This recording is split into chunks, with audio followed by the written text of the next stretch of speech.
As we've seen from other circuit analysis videos, phasors can be very useful when analyzing circuits. So recall that the phasor transform takes some function of f, which is given as a function of t, and converts it so we get out of that time domain.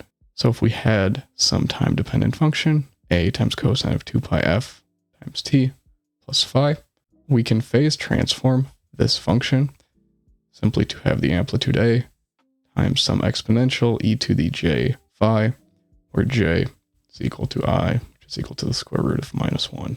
We can also represent that in another notation where we have the amplitude, this angle representation here, and then our phase angle phi. And if we look at derivatives and integrals, they transform very nicely. So the phasor transform of a derivative with respect to time just goes to j times omega, and an integral goes to 1 over j omega. And also recall that e to the j phi is given by cosine of phi plus j sine of phi, and if we have some complex number, z equals a plus jb, we can convert that to some amplitude, the square root of a squared plus b squared, and then we have an exponential, the j, and then the phase angle can be represented by the tangent inverse of b divided by a. And just kind of a quick review, if we have some function, similarly like we had above, we could phasor transform that to be a e to the j phi. If we took the derivative of x, we simply get this term here, which we actually shift by that pi over 2 to keep in the cosine term, so that we can easily transform this to have minus a times omega e to the j phi, and then we get this e to the minus j pi over 2. And what we get is j omega times a e to the j phi, or simply j omega times that phasor transform of our original function x. And this is useful because we have relations for the current in regards to a capacitor and the voltage in regards to an inductor, where this current IC is the displacement current. So we can easily phasor transform those into the phase domain and just get these algebraic terms. And then we derive some impedance given by Z equal to the phasor voltage divided by the phasor current. So we have the impedance for a capacitor given by 1 over j omega c, and for the inductor, just j omega L. But getting back into power, simply recall that we had the relation for the average power in the phasor domain, simply as the RMS voltage times the conjugate of the RMS current. But it's kind of weird to express this in the phasor domain. So why do we even use this? Well, that's when we define something called the complex power, which is going to be equal to 1/2 times the phasor voltage times the conjugate of the phasor current. And just recall the RMS value relations.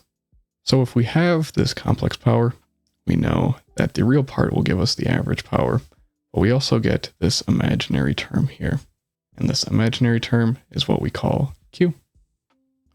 And Q is the reactive power.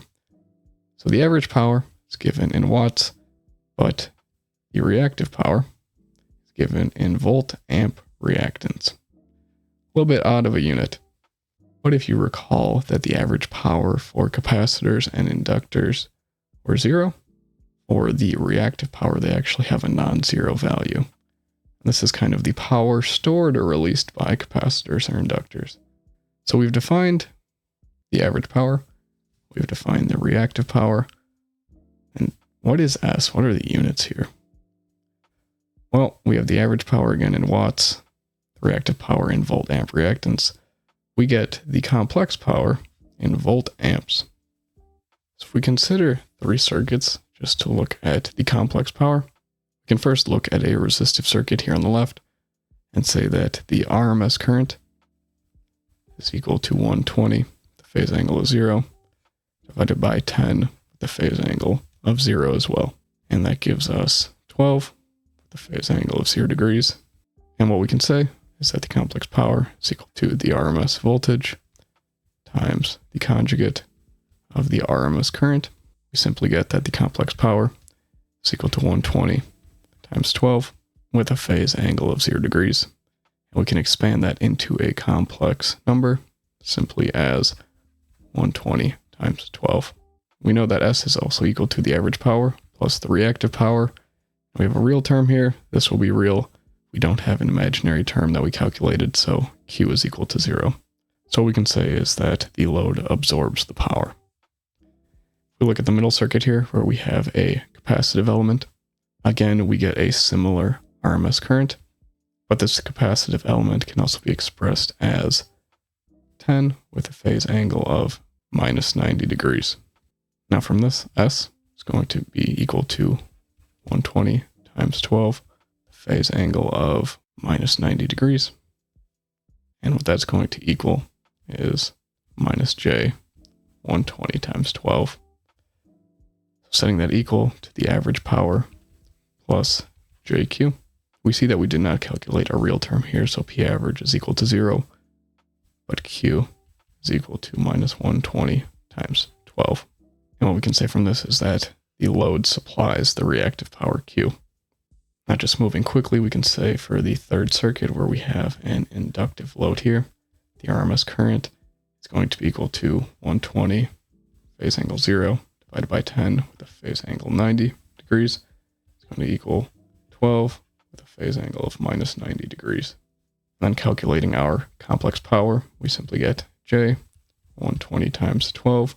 And notice the positive and negative relation between the capacitor and the inductor.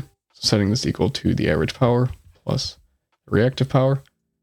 Again, the average power is equal to 0, and Q is equal to 120 times 12, where we can put our volt amp reactive on both of these.